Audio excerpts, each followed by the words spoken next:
سعد اور میں یونیورسٹی میں ساتھ پڑھتے تھے۔ کچھ عرصے بعد مجھے اس کی طرف سے انجان میسیجز ملنے لگے اور پھر اس نے باقاعدہ ایک دن مجھے پرپوز کر لیا، ساری کلاس کے سامنے۔ جو خود کو لے کر ہمیشہ احساس کمتری میں مبتلا رہی تھی، میں اتنی اہمیت پا کر خود کو بہت خاص سمجھنے لگی۔ اس نے میرے دوست کی کمی پوری کی، وہ میرا ہمدرد بنا۔ میں دن اور رات کے اکثر اوقات میں اس سے رابطے میں رہتی تھی کیونکہ مجھے لگتا تھا کہ اس کے سوا مجھے دنیا میں کوئی بھی نہیں سمجھتا۔ میں نے خود کو مکمل طور پر سعد تک محدود کر لیا تھا۔ میری ساری زندگی بس اس کے گرد ہی خود کو وقف کرنے کے خواب دیکھنے لگی تھی، مگر پھر ایک دن فہد کو یہ سب پتہ چل گیا۔ انہی دنوں آپ کا پروپوزل بھی میرے لیے آیا ہوا تھا۔ بات کرتے ہوئے چند لمحے کے لیے خاموش ہوئی اور برہان بہت صبر سے اس کی محبت کا سفر نامہ سن رہا تھا۔ پھر یہ ہوا کہ فہد نے مجھے بہت سمجھایا کہ سعد مجھ سے فیر نہیں، مگر میری آنکھوں پر تو محبت کی پٹی بندی تھی۔ سعد نے میرے کہنے کے باوجود بھی کچھ سٹیپ نہیں لیا اور فائنلی میری شادی آپ کے ساتھ ہو گئی۔ میں نہ سمجھ تھی، جو تب بھی نہ سمجھی کہ اس نے در حقیقت مجھ سے جان چھڑائی تھی۔ میں اسے اور خود کو مظلوم ہی سمجھتی رہی اور سب سے بدگمان ہو گئی، اور اسی فرسٹریشن میں شادی کی رات سارا ملبہ میں نے آپ پر گرا دیا، جبکہ میرا دل جانتا ہے کہ آپ کا اس میں کوئی بھی قصور نہیں تھا۔ وانی کے چہرے پر تکلیف کے آثار تھے، مگر برہان سے اس رات کا تصور بھی محال تھا۔ لیکن وانیہ، تم یہ سب مجھے کیوں بتا رہی ہو؟ وہ بہت اچانک بولا تھا۔ وانی نے سر اٹھا کر اسے دیکھا اور اس کا ہاتھ تھام لیا تو برہان چونک گیا۔ کیونکہ میں آپ سے معافی مانگنا چاہتی ہوں برہان۔ آپ میرے محرم تھے، میرے نصیب میں لکھے گئے تھے، میرا حلال طیب رزق تھے، اور میں ایک نامحرم سے وہ سب توقعات اور امیدیں لگا بیٹھی تھی جن کا حاصل وصول گناہ کے سوا کچھ بھی نہیں۔ میں نے کیوں خود کو ایک حرام رشتے میں ملوث کیا؟ مجھے آپ سے ہی ملنا تھا تو مجھے صبر سے آپ کا انتظار کرنا چاہیے تھا، مگر یہ ٹھوکر شاید مجھے لگنی ہی تھی، ورنہ میں کیسے اپنے اللہ کو پہچان پاتی جس نے مجھے میرے ہر گناہ کے باوجود بھی گرنے نہیں دیا۔ اس نے مجھے محفوظ رکھا آپ کے لیے۔ میں اپنی ہر بات کے لیے آپ سے شرمندہ ہوں، پلیز مجھے معاف کر دیں۔ اس کا ہاتھ اب تک وانی کے ہاتھ میں تھا۔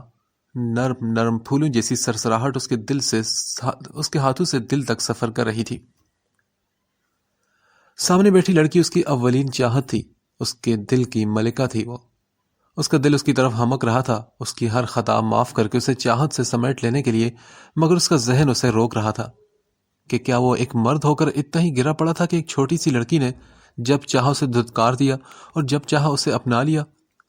وہ بھول بھی کیسے سکتا تھا اپنے جذبوں کی وہ بے عزتی؟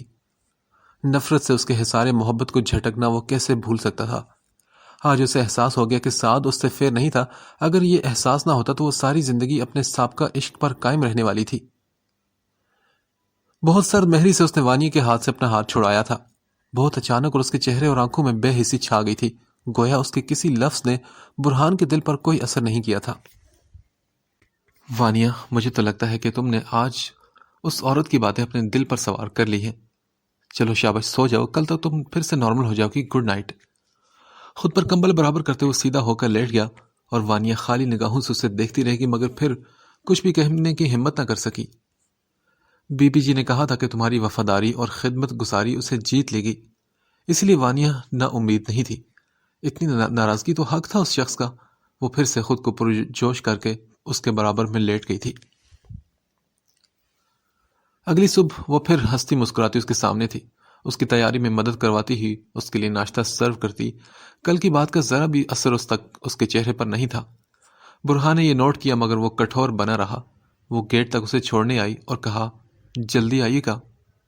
کسی بہت ہی چہیتی بیوی کی طرح یہ الفاظ کہہ کر وہ کھلائی تھی۔ برہان الجھتا ہوا گیٹ کراس کر گیا۔ لنچ بریک میں اس کا فون آ گیا تھا۔ آج آپ ڈنر میں کیا کھائیں گے؟ اس کی بات پر برہان کو غصہ آ گیا اور بولا، روز مجھ سے پوچھ کر بناتی ہو کیا؟ امی سے پوچھے، انہیں میری پسند کا بہت اچھی طرح اندازہ ہے۔ ہاں تو مجھے بھی اندازہ کرنے دینا اپنی پسند کا، میں خود جاننا چاہتی ہوں کہ آپ کو کیا۔ اس کے تلخ لہجے کے جواب میں ادھر سے پھولوں جیسا لہجہ مہکا تھا۔ برہان نے سانس کھینچ کر فون بند کر دیا۔ شام میں وہ گھر آیا تو وہ پروانے کی طرح اس کے ارد گرد منڈلانے لگی تھی۔ سنجی سوری اسے پانی کا گلاس پیش کر کے اس کا کوٹ اتارنے لگی تو برہان کو غصہ آ گیا۔ پلیز سٹاپ اٹ، میں خود کر لوں گا۔ اس نے سخت چہرے کے ساتھ اسے وارن کیا تو وہ 2 قدم پیچھے ہٹ گئی۔ وہ فریش ہو کر واپس آیا تو وہ چائے لے آئی تھی۔ برہان نظریں نیچے کیے چائے پینے لگا۔ میں کیسی لگ رہی ہوں آج؟ اس نے برہان کے سامنے بیٹھتے ہوئے پوچھا تو اس کے لہجے کی کھنک اس کی کلائیوں میں پڑی چوڑیوں کی کھنک سے بھی زیادہ تھی۔ مجھے نہیں پتا، وہ روڈ ہو کر بولا، مگر نگاہ ابھی تک نہیں اٹھائی تھی۔ تو کیسے پتا چلے گا؟ آپ دیکھیں گے تو پتا چلے گا نا۔ اس نے چوڑیوں والے ہاتھ سے برہان کی تھوڑی پکڑ کر اونچی کی تو اسے شدید برا لگا تھا۔ جھٹک کر اس کا ہاتھ پرے کیا اور کمرے سے باہر نکل گیا، اور وانیہ چپ کی چپ رہ گئی تھی۔ نہ چاہتے ہوئے بھی اسے رونا آنے لگا تھا۔ وہ نا امید نہیں تھی کہ اس نے اس شخص کو دل سے اپنا مان لیا تھا اور اس کی خاطر اب کچھ بھی کرنے کو تیار تھی۔ بس برہان کی سرد مہری پر خود کو لگنے والی ٹھیس سے بچا نہیں پاتی تھی، مگر کچھ دیر بعد اسے پھر حاجرہ بی کی باتیں یاد آتی تو پھر سے وہ پرجوش ہو جاتی۔ اسی طرح کچھ دن گزر گئے تھے۔ وہ اسے منانے کی سر توڑ کوششیں کرتی اور وہ ایسے ہی بے حسی سے اسے اگنور کرتا رہتا۔ ایسے ہی دنوں میں برہان کا برتھ ڈے آ گیا۔ وانی نے سوچ لیا تھا کہ وہ آج اسے ضرور منائے گی۔ صبح سویرے اس کی آنکھ کھلی تو سرحان نے تازہ گلابوں کا بوکے رکھا تھا اور ساتھ میں ایک کارڈ تھا۔ دل کی گہرائیوں سے آپ سے معافی کی طلبگار، آپ کی اور صرف آپ کی، وانیہ برہان احمد۔ برہان کے دل نے معطر سانسوں کے ساتھ یہ نام دہرایا تھا، مگر دماغ کے اوپر پڑی گندگی نے اسے زیادہ دیر تک محسوس نہ کرنے دیا۔ وہ فریش ہو کر باہر آیا تو ڈریسنگ ٹیبل کے آئینے میں ایک کارڈ لگا ہوا تھا۔ دعا ہے کہ آج سے آپ کی زندگی میں ہر سال یہ دن آپ کے ساتھ مناؤں میں، آپ کی محبت اور اعتماد کے ساتھ۔ آپ کو سالگرہ مبارک ہو۔ ابھی وہ کارڈ ہاتھ میں لیے بے بس سا کھڑا تھا کہ وہ اندر داخل ہوئی۔ گرے ایمبرائڈری والی ریڈ شرٹ اور گرے ٹراؤزر پہنے، ہاتھوں میں ٹرے اٹھائے۔ Good morning and happy birth day آپ کو۔ اس نے ایک ہاتھ میں ٹرے تھامی اور دوسرا ہاتھ برہان کے ہاتھ میں ڈال کر اسے ساتھ لیے بیڈ پر آ گئی تھی۔ اس ٹرے میں چھوٹا سا مفن سائز کیک بڑے طریقے سے رکھا گیا تھا اور ساتھ میں ایک کینڈل تھی جو جل رہی تھی۔ برہان خود کو بہت زیادہ بے بس محسوس کر رہا تھا۔ وہ اسے بتانا چاہتا تھا کہ وہ اسے معاف نہیں کر پایا ہے، اور وہ اپنی بے عزتی نہیں بھولا۔ وہ کیوں پھر بھی ڈھیٹ بنے اسے ہر بات میں شریک سمجھ رہی تھی؟ وہ اس پر اپنی مرضی کیوں ٹھونسنا چاہتی تھی؟ چلے نا، کیک کاٹے، میں نے خود بنایا ہے آپ کے لیے۔ اس نے برہان کے آگے چٹکی بجائی تو وہ اپنے خیالوں سے چونک کر باہر نکلا اور پھر بولا، دور کرو اسے، مجھے یہ سب پسند نہیں۔ بے رخی سے چہرہ موڑتے اٹھنے لگا۔ آپ کو یہ سب پسند ہے، آپ کی امی نے مجھے سب بتا دیا ہے۔ وانی نے واپس اس کا ہاتھ پکڑ کر اسے روک لیا تو برہان نے الجھ کر اسے دیکھا تو اس نے بے نیازی سے کندھے اچکا دیے تھے۔ ہاں تو آپ ہی نے کہا تھا نا کہ امی سے پوچھو میری پسند، تو میں نے پوچھ لیا۔ اس کی باتوں پر برہان کا پارا ہائی ہونے لگا۔ کیا تمہیں سمجھ میں نہیں آتی وانیہ کہ تمہاری کوئی کوشش کامیاب نہیں ہو رہی، کیونکہ اب بہت دیر ہو چکی ہے؟ وہ اچانک جھنجھلا کر بولا تو وانیہ کی گرفت اس کے ہاتھ پر ڈھیلی پڑ گئی۔ برہان اسے نظر انداز کرتا پھر سے وہاں سے چلا گیا تھا۔ برہان کی امی کافی عرصے سے نوٹ کر رہی تھی کہ وانیہ کا جھکاؤ برہان کی طرف بڑھتا جا رہا ہے، مگر برہان نے اسے مکمل طور پر نظر انداز کرنے کی پالیسی رکھی تھی۔ انہوں نے کئی بار چاہا کہ وہ کھل کر اس معاملے پر بات کرے، مگر وہ تو بہت گہرا شخص ثابت ہوا تھا۔ پہلے وہ جس سے سمجھوتا سمجھ رہی تھی وہ اب وانیہ کی خوشی بن گئی تھی۔ وہ خوش تو تھی، مگر برہان کی لا تعلقی انہیں بھی بہت تکلیف دیتی تھی۔ ایک لڑکی اس کے لیے فرش راہ بن گئی تھی، مگر اس پر کوئی بھی بات اثر نہیں کر رہی تھی۔ ابھی بھی جب کہ آج اس کا برتھ ڈے تھا اور وہ بچپن سے اپنی سالگرہ والے دن غیر معمولی طور پر خوش رہا کرتا تھا، آج وہ یوں چپ چاپ نکل گیا تھا جیسے گھر میں موجود ہی نہ ہو۔ تھوڑی ہی دیر بعد انہیں سیڑھیوں سے وانیہ اترتی دکھائی دی۔ اس کا اداس چہرہ انہیں بہت کچھ باور کر آ گیا تھا۔ ٹرے میں کیک جوں کا توں سجا تھا۔ وہ ٹرے کچن میں رکھ کر لاؤنج میں آ کر بیٹھی تھی۔ آئمہ بیگم نے اس کے چہرے پر واضح پریشانی اور اداسی محسوس کی تو کہہ بیٹھی، کیا ہوا بچے، کیا برہان ابھی تک ناراض ہے؟ وانی نے ان کی بات پر بے حد چونک کر انہیں دیکھا۔ انہیں کیسا پتا تھا کہ برہان اس سے ناراض تھا؟ ایسے حیران کیوں ہو؟ مجھے پہلے دن سے پتا تھا سب کچھ۔ ان کے پرسکون لہجے پر وانیہ شرم سے گڑ کر رہ گئی۔ امی مجھے معاف کر دیں، وہ میری غلطی تھی اور میں بہت شرمندہ ہوں اب۔ اس کی آنکھیں شرم کے بوجھ سے بوجھل ہو گئی تھی۔ ارے نہیں میرے بچے، تمہیں معافی مانگنے کی کوئی ضرورت نہیں۔ کیونکہ میں جانتی ہوں کہ اس وقت جو لڑکی میرے سامنے بیٹھی ہے وہ میرے بیٹے کی مکمل وفادار ہے اور اس سے بے حد محبت کرتی ہے۔ انہوں نے پیار سے اس کا گال تھپکا تو وانیا نے اپنی زندگی میں اتنی لبرل ساس نہیں دیکھی تھی۔ اسے ان پر فخر محسوس ہوا تھا۔ مجھے فخر ہے وانیا کہ تمہارے انتخاب میں مجھ سے کوئی غلطی نہیں ہوئی۔ ان کے الفاظ نے وانیا کو بے اختیار رلا دیا تھا۔ مگر امی میں کیا کروں، مجھ سے بہت ناراض ہیں وہ نہیں مانتے، تم اب کیا کروں میں، بتائیں نا آپ۔ کچھ نہیں میرا بیٹا، بس اللہ پر بھروسہ رکھو، وہ سب ٹھیک کر دے گا۔ آئمہ بیگم نے بھی اس کا حوصلہ بڑھایا تو وہ نئے سرے سے خود کو پھر سے مضبوط کرنے لگی۔ بہت انتظار کے بعد وہ لوٹا تھا۔ کمرے میں ویسا ہی اندھیرا تھا، سیج یوں ہی سجی تھی اور اس پر مہکتا وجود بھی وہی تھا اپنے ہوش رباز سراپے کے ساتھ۔ وہ آج پھر اسے قتل کرنے کا سامان کیے بیٹھی تھی، بس فرق یہ تھا کہ اب برہان احمد کا دل بدل چکا تھا۔ اس نے بڑھ کر لائٹ آن کر دی۔ کمرے میں سفیدی کا راج ہوا تو وانیا اس کے سامنے آ کر کھڑی ہوئی، اپنا شادی کا جوڑا پہنے ہوئے، پور پور سجی سنوری، آنکھوں میں ایک جہان محبت سجائے وہ ایک دل ربا سی مسکراہٹ لی اس کے قریب آئی تھی۔ یہ کیا ڈرامہ ہے ہاں؟ برہان نے آنکھیں ماتھے پر رکھ لی تھی۔ ڈرامہ نہیں، یہ حقیقت ہے۔ میں اپنی اس رات کی غلطی کو سدھارنا چاہتی ہوں برہان۔ آج میں اپنے دل کی رضامندی سے آپ کے لیے تیار ہوئی ہوں، آپ کا ہر حق خود پر تسلیم کرتے ہوئے۔ پلیز اب تو ناراضگی ختم کر دیں۔ وہ ویسے ہی نرم لہجے میں بات کر رہی تھی مگر برہان پر کوئی بھی بات اثر نہیں کر رہی تھی۔ برہان کی برداشت اب حد سے جواب دے گئی تھی۔ وانیا میں ان بازاری حرکتوں سے پگھلنے والا ہرگز نہیں، نہ ہی میرا اتنا ظرف بڑا ہے کہ ایک عورت کے دل کا حال جان کر بھی اسے بغیرت بن کر اپنا لوں۔ شاید میری نرمی کا تم نے غلط مطلب لے لیا، اور اگر بالفرض تم واقعی اپنے کیے پر شرمندہ ہو تب بھی مجھے نہیں لگتا کہ میں تمہارے ساتھ انصاف کر پاؤں گا، کیونکہ میں نہیں بھول سکتا کہ تم مجھ سے پہلے بھی کسی کی محبوبہ رہ چکی ہو۔ وہ اس کا چہرہ دیکھے بنا پھٹ پڑا اور وہ بت بنی ایک ہی لفظ میں اٹک گئی تھی، بازاری حرکتیں۔ بی بی جی نے کہا تھا کہ میاں بیوی میں کوئی آڑ نہیں، اس سے بڑھ کر کوئی اپنا نہیں، اور وہ اپنی انا، اپنا نسوانی وقار بھلائے بس اپنے مجازی خدا کو منانے کے جتن کرتی رہی، اور وہ اسے کیا تمغے دے رہا تھا؟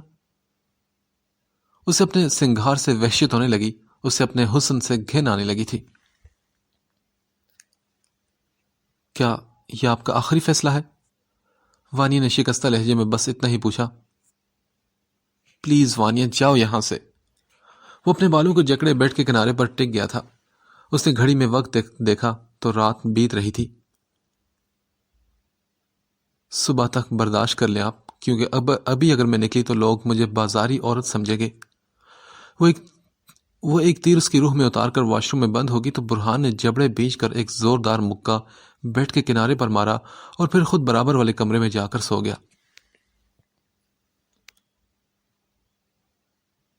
بی بی نے کہا تھا کہ رب راضی ہوگا تو اس کا بندہ خود راضی ہو جائے گا، مگر انہیں یہ نہیں پتا تھا کہ شاید اس کا ہر بندہ اس کی رضا میں راضی نہیں ہوتا۔ میں ہار گئی امی، انہوں نے مجھے اب کسی قابل نہیں چھوڑا۔ وہ بے رونق چہرہ لیے آئمہ بیگم کے سامنے کھڑی تھی۔ صبح کا وقت تھا۔ اس سے ساری کہانی سن کر آئمہ بیگم کا سر جھک گیا۔ بھلا ان کا یہ بیٹا ایسی سوچ رکھتا تھا؟ وہ سوچ بھی نہیں سکتی تھی۔ بیٹا اگر بات اس حد تک چلی گئی ہے تو میں اب تمہیں کہتی ہوں کہ چلی جاؤ اسے چھوڑ کر، اور پلٹ کر کبھی مت دیکھنا جب تک کہ وہ خود تمہارے پاس نہ آئے۔ آئمہ بیگم نے اسے کندھوں سے پکڑ کر کہا تو وانیا ان کے گلے لگ کر رو پڑی۔ اسی صبح برہان کی جب آنکھ کھلی تو وہ سیدھا اپنے کمرے میں آیا، مگر آج وہ صبح طلوع نہیں ہوئی تھی جب وہ اس کی ہر بے اتنائی بھلائے تازہ دم سی کھڑی ہوتی تھی۔ کمرے میں اس کے وجود کی مہک تازہ تھی، اس کے سنگھار کا سب سامان بکھرا تھا، اس کا موبائل بیڈ پر پڑا تھا، بس وہ نہیں تھی۔ برہان کچھ لمحے خالی ذہن لیے کھڑے کا کھڑا رہ گیا۔ اس کا دل کہہ رہا تھا کہ وہ جا چکی ہے۔ وہ بہت ضبط کرتا ہوا نیچے آیا تو معمول کا سما تھا۔ آئمہ بیگم ٹی وی دیکھ رہی تھی اور ساجدہ ناشتہ بنا رہی تھی۔ سمانہ اس وقت سو رہی تھی۔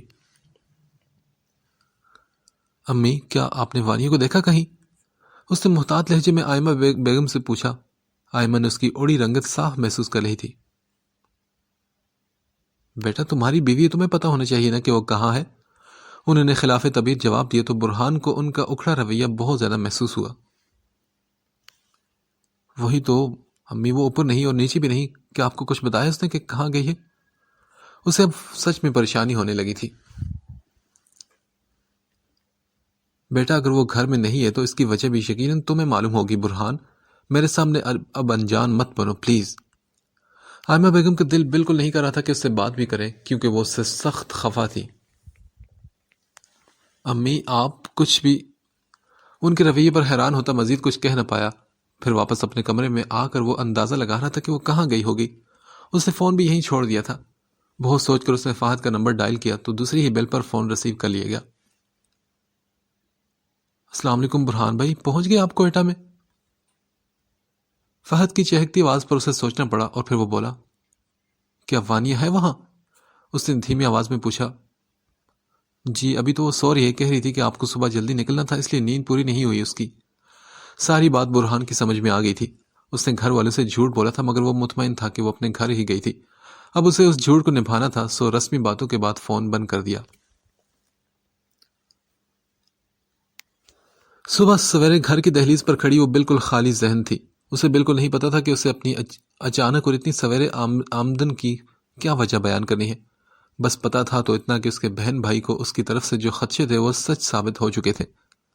گو کہ اب وہ ایسا نہیں سوچتے تھے مگر اس کا دل جانتا تھا کہ آج اس کی بے دخلی کی وجہ وہی تھی جس کا وہ کبھی دم بھرا کرتی تھی. وہ کسی کو بھی قصوروار نہ ٹھہرا سکتی تھی. اپنی بربادی کا پروانہ تو وہ خود اپنے شوہر کو تھما چکی تھی، اور کون سا مرد ایسا پارسا بقول برہان کے بغیرت تھا جو اپنی بیوی کے منہ سے کسی دوسرے مرد کا نام تک سننا برداشت کر سکتا تھا.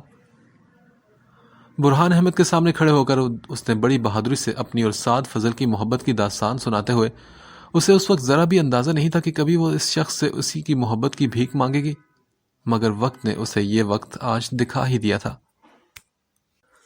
آج وہ اسے دیوانہ وار چاہتی تھی، اس شخص کو جس نے اپنی بے عزتی کا بدلہ بہت بر وقت لیا تھا. وہ اس رات کو دہرانا چاہتی تھی اور وہ رات دہرا دی گئی تھی. کبھی اس نے کسی کا دل توڑا تھا اور آج اس کا بھی دل توڑ دیا گیا تھا، یعنی حساب برابر.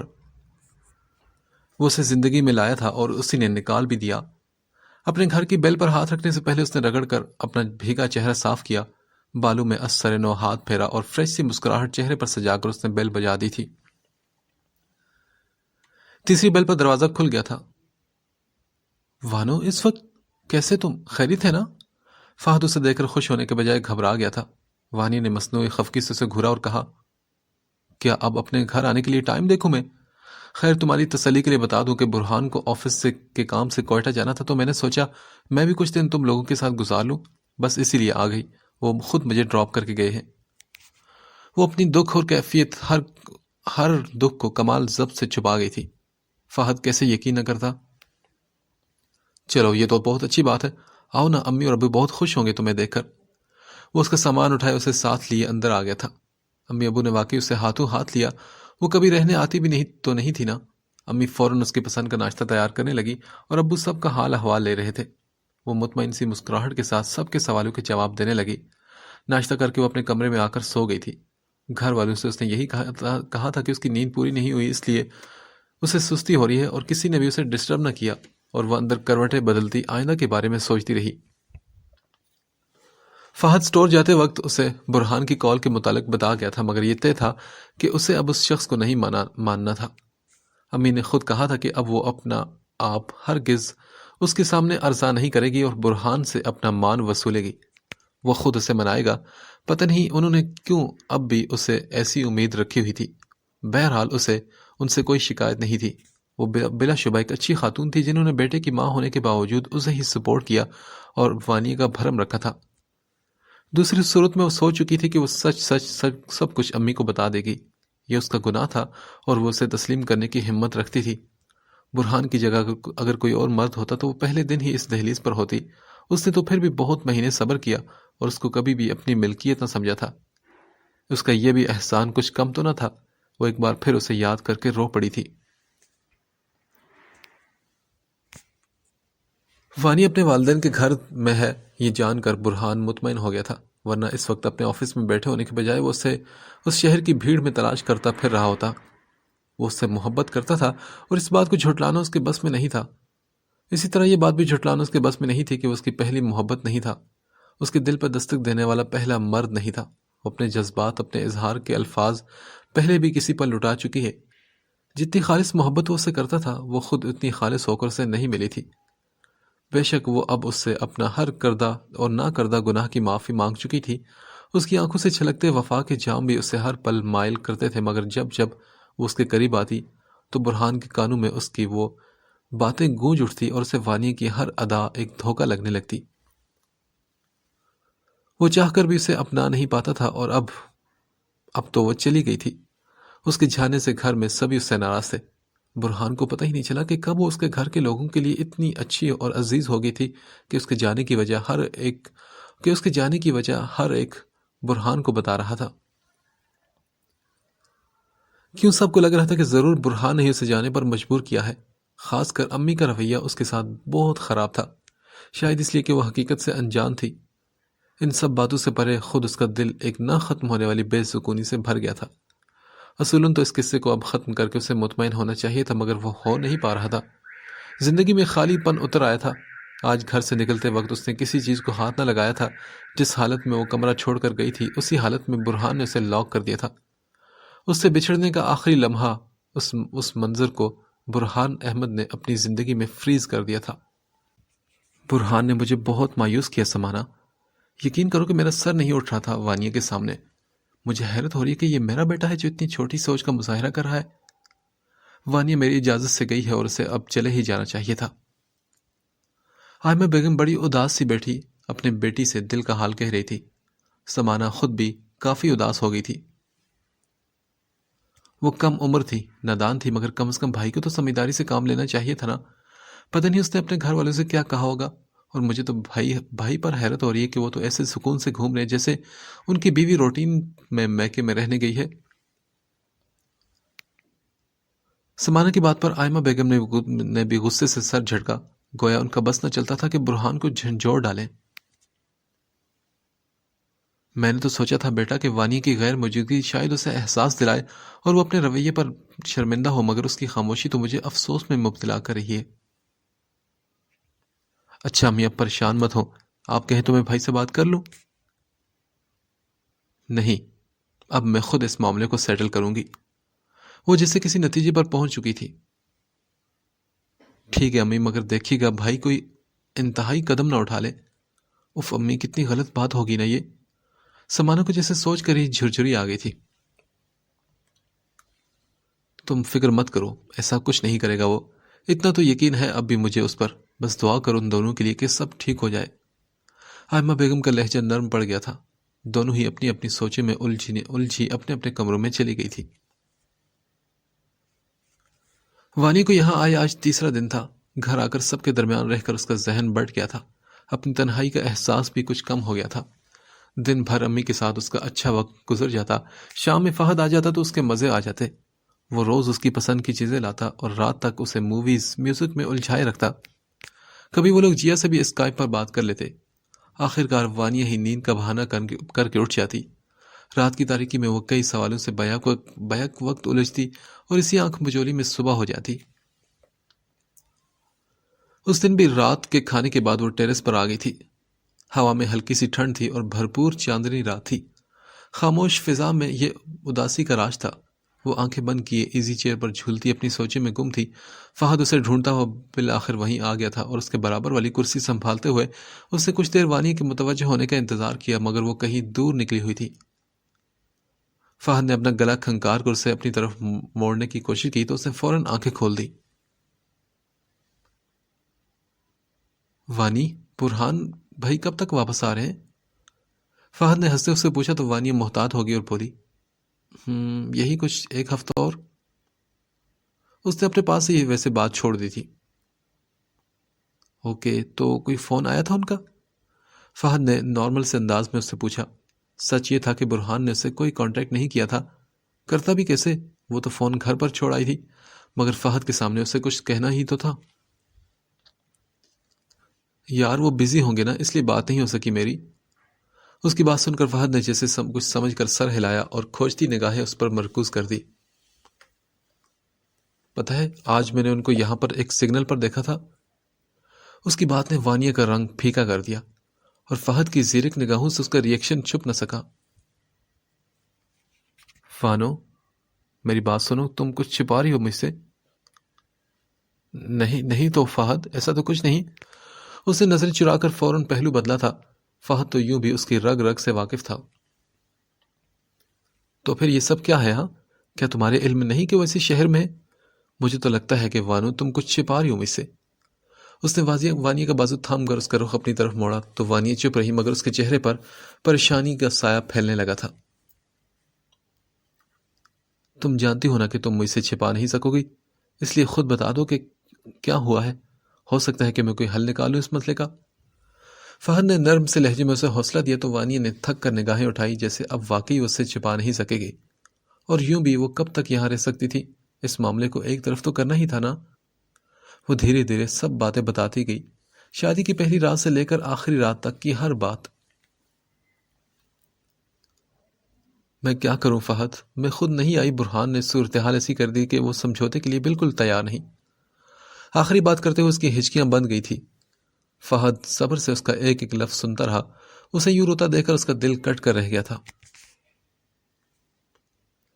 دیکھو وانو، اگر تمہارا بھائی بن کر سوچوں تو دار پر چڑھ جاؤں تمہاری بے گناہی ثابت کرنے کے لیے، لیکن اگر ایک مرد بن کر سوچوں تو خود کو برہان بھائی جیسا ہی پاؤں گا میں۔ فہد نے جھکے سر سے جواب دیا تو وانی نے اسے دیکھا اور پھر پوچھا، تو کیا وہ مجھے چھوڑ دیں گے پھر؟ وانی کے لہجے میں ایک دم سے اندیشے اور خوف جاگ اٹھا تھا۔ دیکھو وانو، ناممکن کو ممکن بنانے کی طاقت صرف محبت میں ہوتی ہے۔ اگر وہ تم سے محبت کرتے ہیں تو ایسا فیصلہ کبھی نہیں کریں گے۔ تم بس خود کو مضبوط رکھنا اور یہ بات یاد رکھنا کہ تمہارا یہ بھائی ہر قدم پر تمہارے ساتھ ہے، چاہے برہان احمد کا فیصلہ جو بھی ہو۔ فہد نے یہ کہہ کر وانی کو اپنے ساتھ لگا لیا تھا۔ وہ اس کے سینے سے لگ کر ٹوٹ کر رو پڑی تھی۔ وہ جانتی تھی کہ اب یہ سہارا ہی اسے مضبوطی بخشے گا۔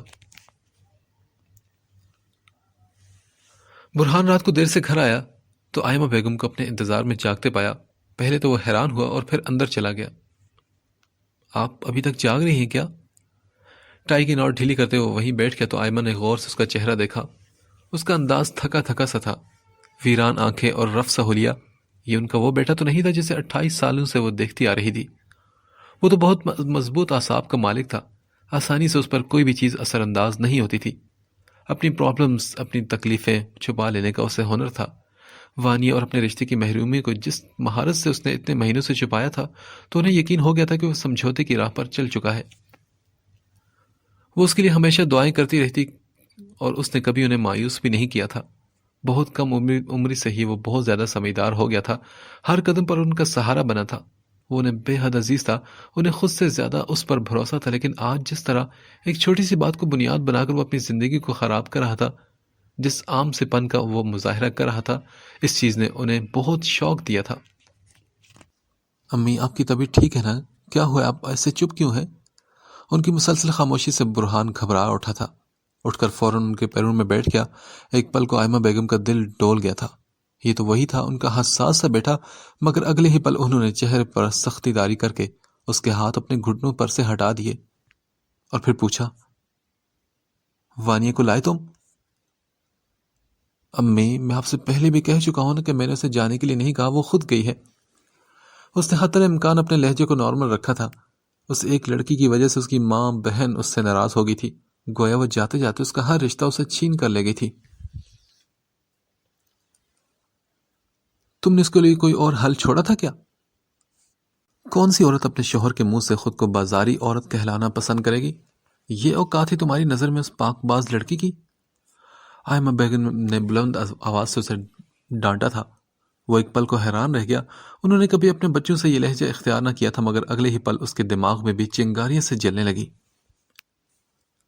کیا کہا آپ نے؟ پاک باز لڑکی؟ اسی پاک لڑکی نے خود مجھے اپنے پاک بازی کے قصے اپنی زبان سے سنائے تھے۔ جو لڑکی شادی کی رات اپنے شوہر کا بھی لحاظ نہ کر سکی، جسے اپنی دلہناپے کی بھی حیا نہیں تھی، اسے آپ پاک باز کہہ رہی ہیں؟ اس نے میری امانت میں خیانت کی ہے امی، بے وفائی کی ہے اس نے مجھ سے۔ وہ کسی اور کو پسند کرتی تھی اور مجھ سے اس کی شادی زبردستی کی گئی۔ دیکھا جائے تو اس کی پوری فیملی اس میں شریک رہی ہے۔ دھوکہ دیا ہے ان لوگوں نے ہمیں۔ وہ غصے سے پھٹ پڑا. اس نے کبھی نہیں سوچا تھا کہ وہ یوں اپنی عزت کا بھرم کھو دے گا. آئمہ بیگم نے اس کے چہرے اور لہجے سے چھلکتی تکلیف محسوس کر لی تھی، مگر اس کی برین واشنگ کرنا اب ضروری ہو چکا تھا. کیا کہا تم نے؟ بے وفائی؟ خیانت؟ تم جانتے ہو بے وفائی کیا ہوتی ہے برہان احمد؟ بے وفائی وہ تھی جو تمہارے باپ نے مجھ سے کی. ان کے کھوئے سے لہجے پر برہان چونک گیا تھا. تم جانتے ہیں کہ میں ان کی بیوی تھی، ان کے 2 بچوں کی ماں. 15 سالہ ہماری زندگی ساتھ گزری، اور وفاداری کو وہ میرے منہ پر مار کر گئے تھے ایک ایسی عورت کے لیے جس سے ان کی چند ہفتوں کی شناسائی تھی. کیا تم گواہ نہیں ہو ان تکلیفوں کے جو میں نے اور تم دونوں نے ان کی غیر موجودگی میں برداشت کی؟ ایک امیر شخص کی اولاد ہوتے ہوئے بھی تم نے چند ہزار کی نوکری کے لیے دھکے کھائے. سمانہ نے دن رات محنت کر کے اسکالرشپ حاصل کی، ٹیوشنز پڑھا پڑھا کر اپنی تعلیم کے خرچے نکالے.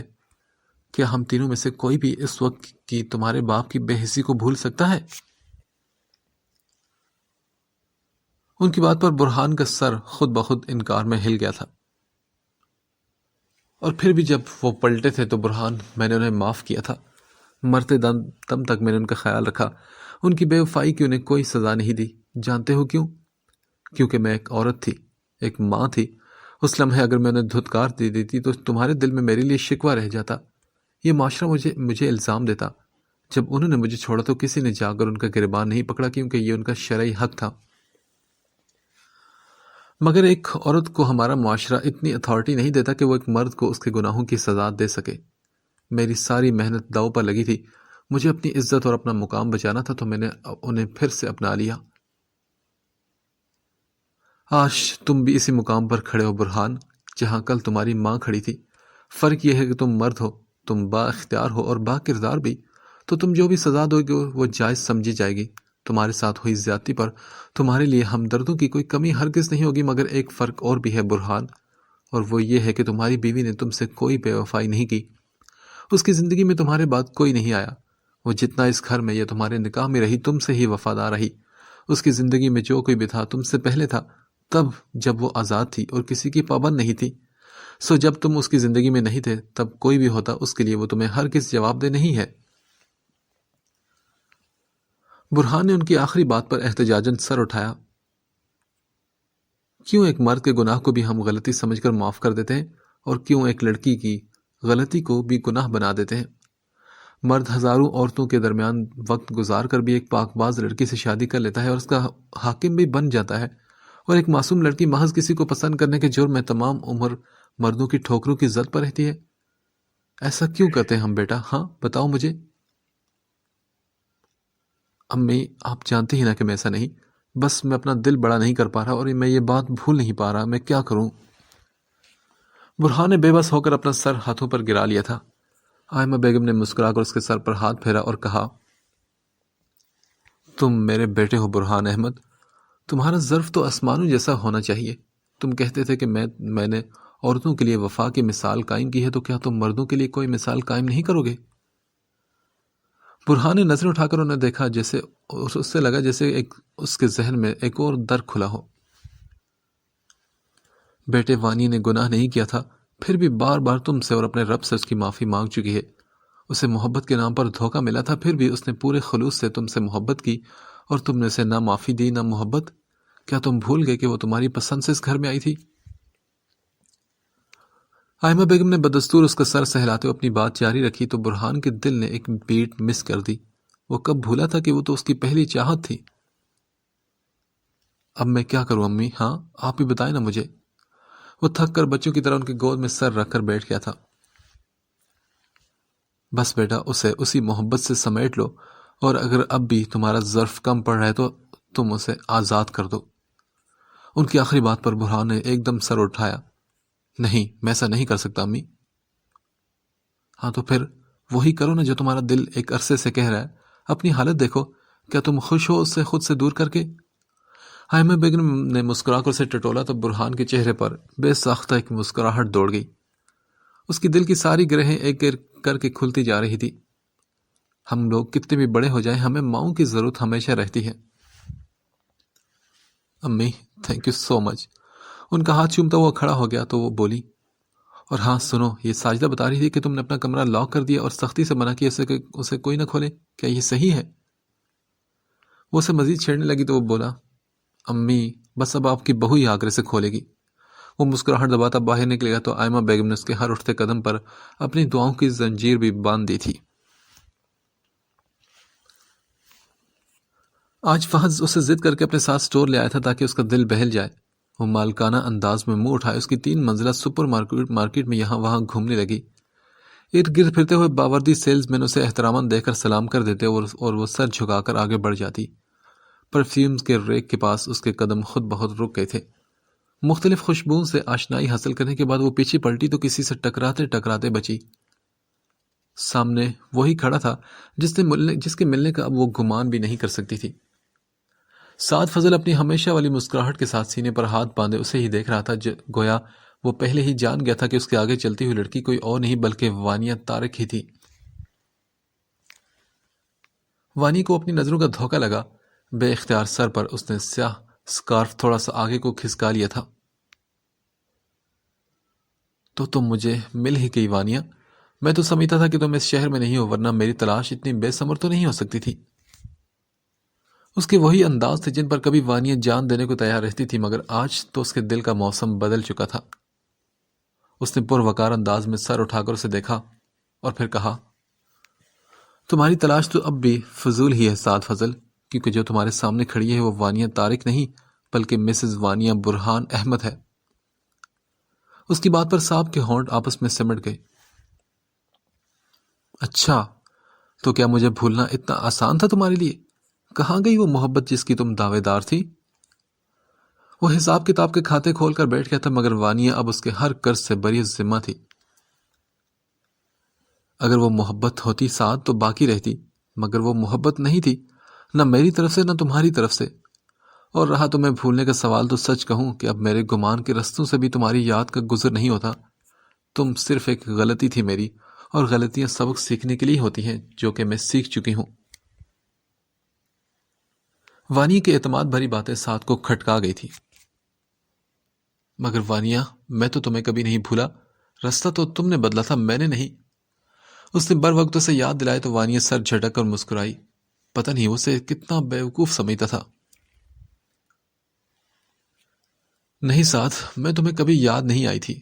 تمہیں یاد تھا تو وہ گولڈ میڈل جو تمہیں سال کے آخر میں لینا تھا۔ تمہیں یاد تھی تو وہ ٹرافی جو تمہیں کریڈٹ پر کامیابیوں اور تعریفوں کے ڈھیر لگا دیتی۔ فیصلہ تو جب ہی ہو گیا تھا، اور ان سب سے بھی پرے اگر تم واقعی مجھ سے محبت کرتے تو تب بھی مجھے برہان احمد کا ہی ہونا تھا، اور میں ان کی ہو چکی ہوں سعد، اور پلیز تم میرا راستہ چھوڑو، مجھے دیر ہو رہی ہے۔ وہ غصے سے کہتی اسے کراس کرنے لگی تو سعد نے مڑ کر اسے دیکھا۔ وہ واقعی وہ وانی نہیں تھے جسے وہ جانتا تھا۔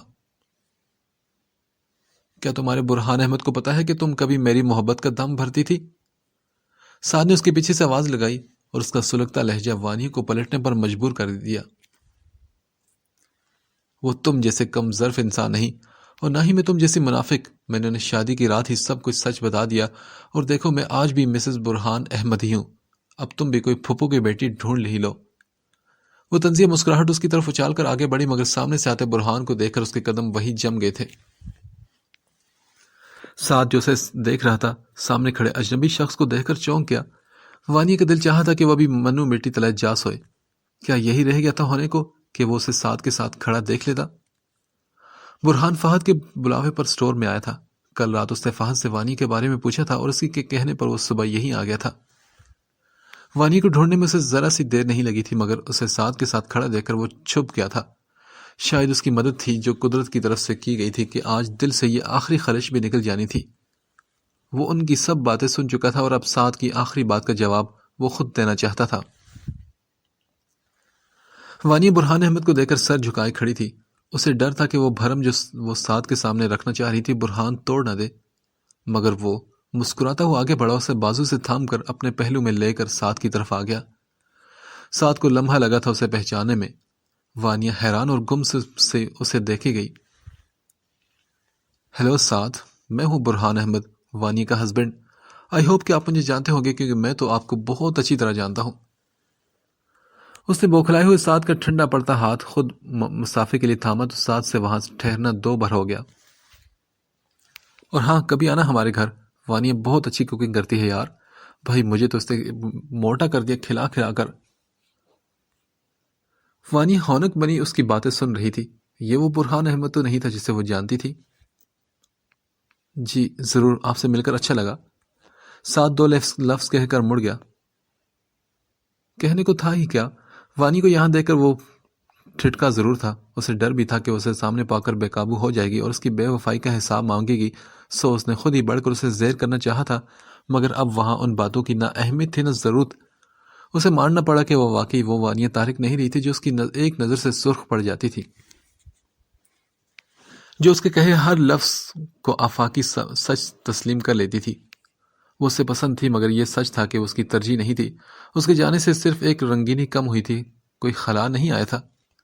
وہ منفرد بھی نہیں تھی کہ ساتھ فضل کے گرد ایسی بہت ساری وانیاں ہر وقت رہتی تھی، کوئی جانا چاہتی تو وہ جانے دیتا تھا جیسے اس نے وانیہ کو جانے دیا، مگر اس نے اپنا بھرم ہمیشہ قائم رکھا تھا۔ اس کے کریڈٹ پر بے وفائی کا کوئی دھبا کبھی نہیں لگا تھا، مگر اس نے کبھی کسی لڑکی کو خود سے بچھڑ کر ایسا خوش اور مطمئن نہ دیکھا تھا جیسا آج وانیہ برہان احمد کو دیکھا تھا۔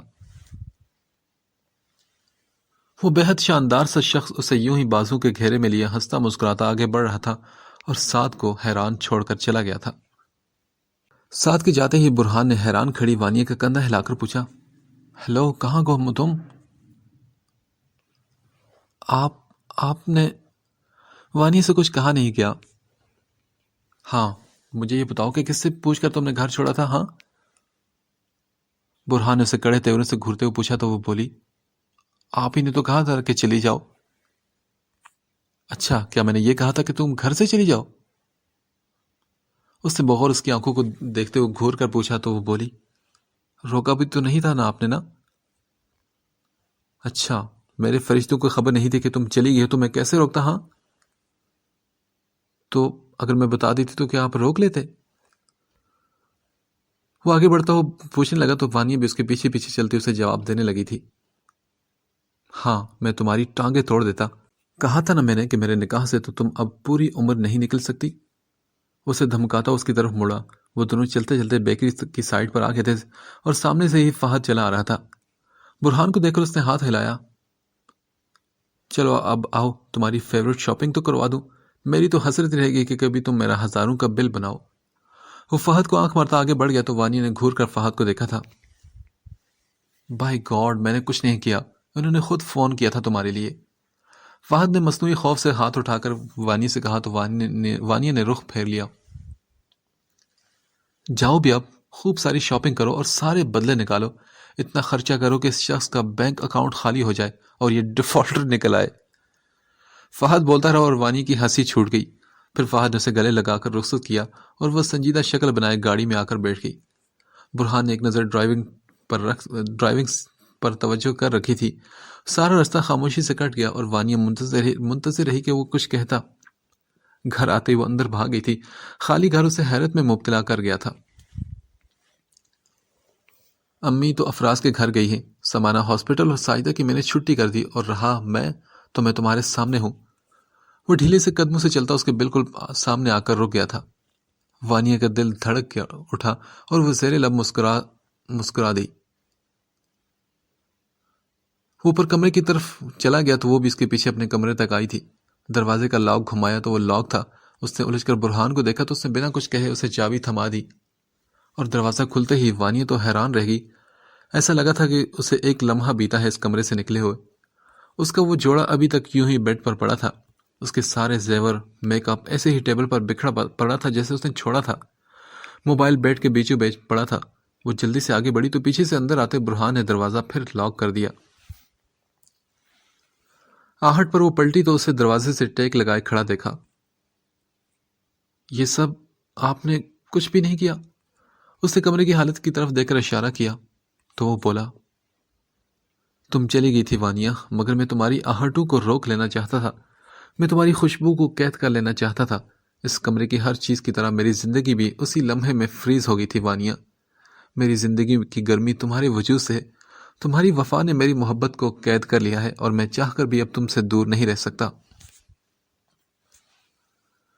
وہ دھیرے دھیرے بولتا اس کے بالکل پاس آ کر رک گیا اور وانیہ کے دل کی دھڑکن تیز ہو گئی تھی۔